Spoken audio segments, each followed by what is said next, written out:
Hey guys, it's June 11th. I started this garden on May 1st, so I figured it was a good time to give you an update and show you how everything's coming along. One new addition is I went and bought one bale of straw, and I used that around the edge as a weed barrier, and then I also used it between each row as a moisture control, and so I don't get all muddy when I'm walking between the rows. And then I'm slowly taking it out from between the rows and placing it between the plants, and it seems to be working really good to keep the moisture in and help keep the weeds down. Now the first plant is the Lincoln shell peas. This is the south side of the garden. I have one row running the whole length, which is about 8-10 feet. And I just went ahead and made a makeshift trellis out of some old weed whip wire, whatever you call it, and some old stakes from my garden last year. Now this right here is very slow growing, but this is parsley. I believe it's called single leaf parsley. And right next to it, which is probably a bad idea companion wise because these are all related, the parsley, the dill, and the carrot are all related, and they can probably crossbreed. And I know you're supposedly not supposed to keep carrot and dill together, but I didn't know that, so I have dill, parsley, and carrot. Now my carrot didn't do so hot. This was supposed to be a double row of carrots going all the way down. This whole last half didn't really do anything, but now that we've been getting rain, the carrots are starting to take off.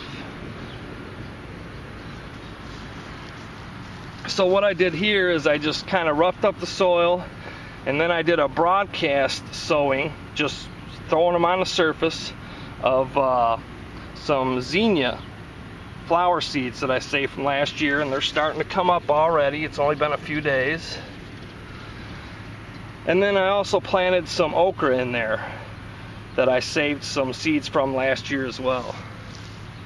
I got quite a bit in the garden, so it's going to take a few, but I want to show you these volunteer tomato plants that came up on their own. You've got one right there. I have no idea what kind of tomatoes these are because I didn't use this garden last year. My uncle did. Got another one right there, and right in with my carrots we've got another one. And surprisingly enough to me, carrots and tomatoes are good companion plants, so I'm just going to let that one grow, and for better or worse.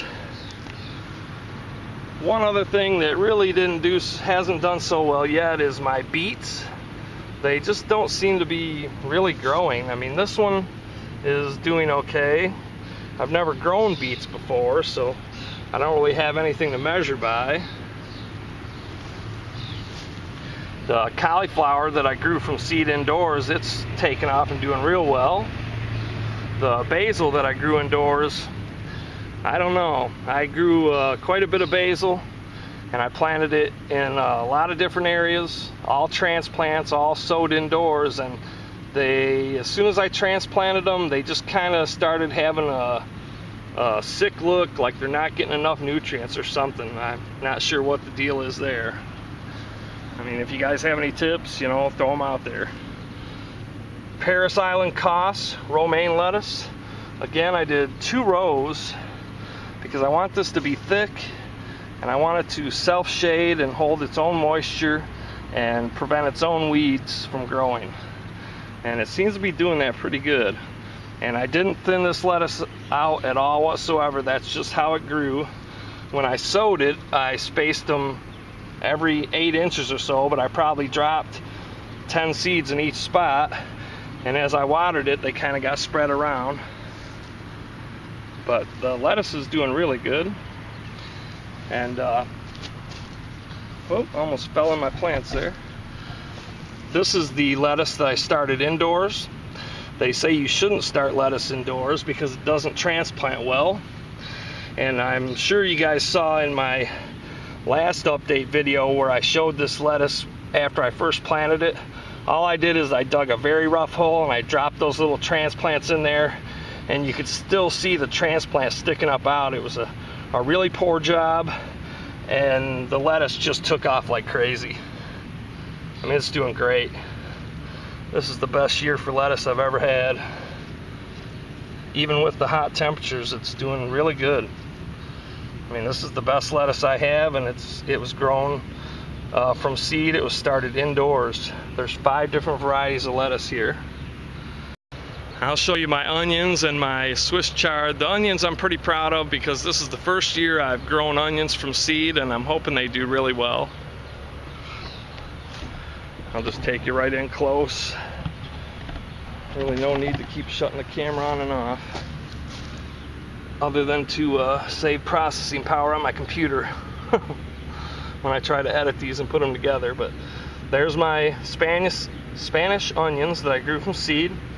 And again, this is kind of a square foot gardening method where I planted them about 6 inches apart in every direction, and I just made one big 4-foot square block of onions. There's probably about 100 onions in this little 4-foot square area, 4 to 5 feet, and they seem to be starting to take off, so I'm hoping they turn out really well. And again, this was a spot that was just left over. I didn't have anything to plant in here, so I just roughed it up, and I broadcast sowed some zinnia seeds in here, and there were quite a few coming up, but we got some heavy rains and I think it kind of buried them alive. I believe that's one right there. Another cauliflower. My cauliflower, I just planted it in between my herbs down this row, in between the rows of plants. Just kind of fit it in because I had nowhere else to put it. Now this is Swiss chard. It's actually starting to take off, but I expect it to probably start bolting or something on me. But it's looking pretty good now. Hop on over. And again, now this here is my companion plant bed of cabbage, where I just kind of did a checkerboard kind of pattern with cabbage, herb, cabbage, herb, and you can see the dill is just doing great. The cabbage is doing pretty good. I mean, some of it's doing really well, and some of it is not doing so well at all. That one actually disappeared, and then all of a sudden it came back, so I don't know what happened there. The thyme is really slow growing. It's not doing much. But this pine mulch seems to really be helping to keep the weeds down pretty much 100%. I mean, you can see there's a tree here. And this is a rose of Sharon. I got these all over in the garden because we have rows of Sharons planted all along here. And my barrage plant is doing really nice. I really like that. I think that's a cool plant. Gets pretty blue flowers and it's edible. This is my Dwarf Siberian Kale. And again, this is a square foot garden. I just got a little 3 by 3 foot block, and I just kind of spaced the kale out every, I don't know, 6 or 8 inches or so. I didn't really measure it or anything, but you can see it's just starting to get attacked by something, and I don't really know what it is because I don't see no bugs.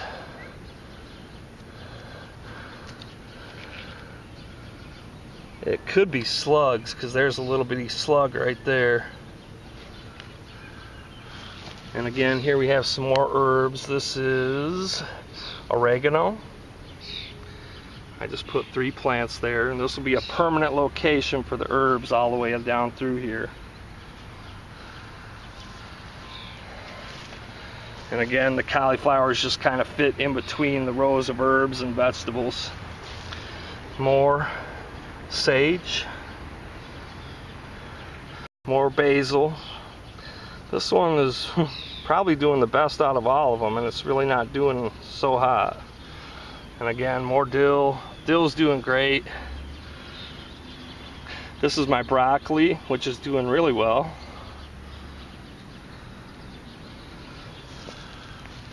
And again, I have herbs planted all throughout here. This is hyssop. I believe that's oregano. And there's probably some more getting buried down in there. Another square foot garden. Now what this is purple top turnips. And again, I just kind of, in a way, I almost broadcast sowed these turnips, except I kind of roughed the soil up and buried them back afterwards. And then I just kind of thinned them out to one plant every, I don't know, 3 to 5 inches. Again, I'm not that particular about measurements. And then Bright Lights Swiss chard.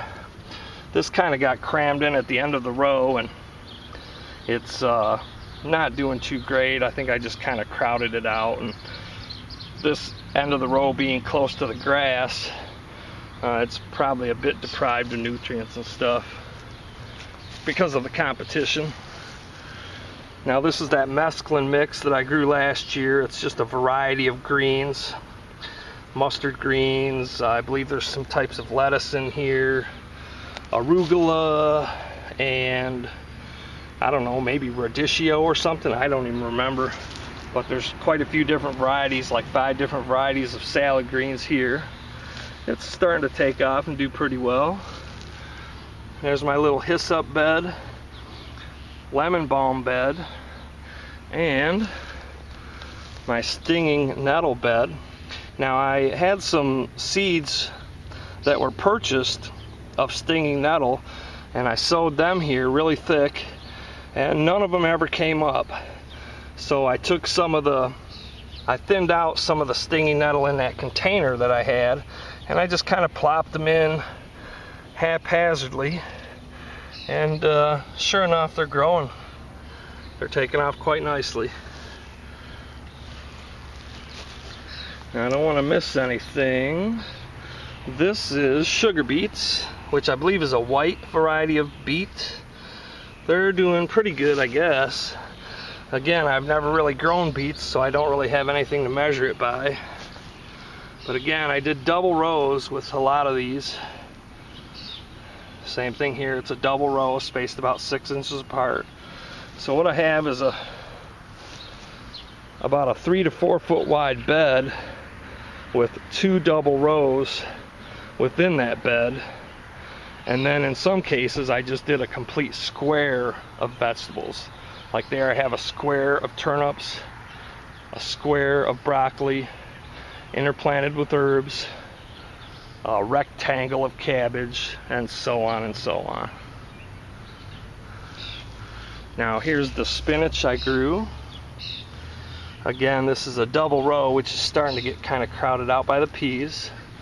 But that should be good, because hopefully these peas will act as a companion plant and help keep that spinach cooler.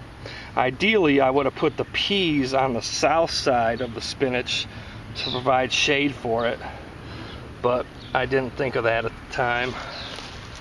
It's doing okay, but something happened. I don't know if a dog came and urinated on this or what, but it looks like it got chemical burned or something, and this happened before I did any fertilizing. I mean, as a matter of fact, I didn't even fertilize this row at all whatsoever. But it's doing okay, and unlike my container garden of spinach, it's not bolting yet. But I better get out and harvest some of this before it does. And then this last row is my snow peas. I think these are called Oregon, maybe Oregon Mammoth or something. It's an heirloom snow pea. But the thing I noticed is they get really large leaves for a pea plant, and they've shot up really tall compared to my shell peas down at the other end. But these didn't germinate nearly as well as the shell peas. The shell peas I probably had 100% germination, and with these snow peas I probably only had about, I would say maybe 60% germination. And that's it. Again, I just used a weed whip string, old weed whip string, and a couple old stakes as a relatively weak trellis, just something to keep them up off the ground.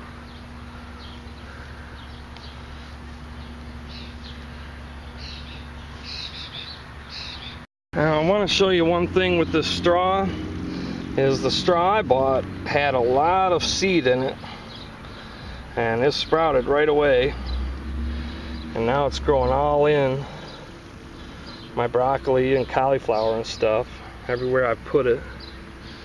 I'm not sure if I like that or not. I mean, I don't really like having grass growing in my garden, but I guess worst case scenario is I could just pick this and drop it, and that'll be fertilizer for the garden and even more of a weed barrier as it grows. That's where I'm at now, but I figured I'd mention that. This is the first time I've used straw in a garden, and I don't remember it sprouting like this. Everybody that I've known that used straw, I don't ever recall it sprouting like that. I don't know why that is. I don't recall it having so much seed in it, to be honest with you, but it's just full of seed. Could be the place I bought it from. It's hard to say. And of course I got the cats on groundhog patrol. Alright, well, that's pretty much it. I just wanted to give you an update, and I kind of wanted to give you a comparison between using the pine straw or pine needles and regular straw, and really wanted to give you an update because, you know, for the most part I think this garden is doing really well, especially considering the condition of the soil when I first started, and I just thought it'd be a good idea to show that. You don't have to go out and buy soil to make a garden. You can use the soil that you have. You just need to amend it with something if it's really bad. In this case, it wasn't terribly bad. I'm sure a lot of people saw those photos of the cracked soil and thought it was the end of the world and that I probably didn't know what I was doing. But I've gardened enough to know that the soil around here will work. It just takes time to get it worked in, and over the course of 2 or 3 seasons of growing, you'll end up with really good soil, and you won't have to spend a lot of money buying the soil, because I mean, that's perfectly fine. If you want to go out and spend $300 or $400 or $1,000 buying soil and creating that perfect Mel's mix, you know, one part this, one part that, and one part the other, you know, be my guest. You can definitely do that, and I'm all for it. But you don't have to. You can do it for little or no money, and you can still get fairly decent results. It just takes time and patience. Now I gotta go plant the big garden. Thanks for watching, and thanks for all the comments and support.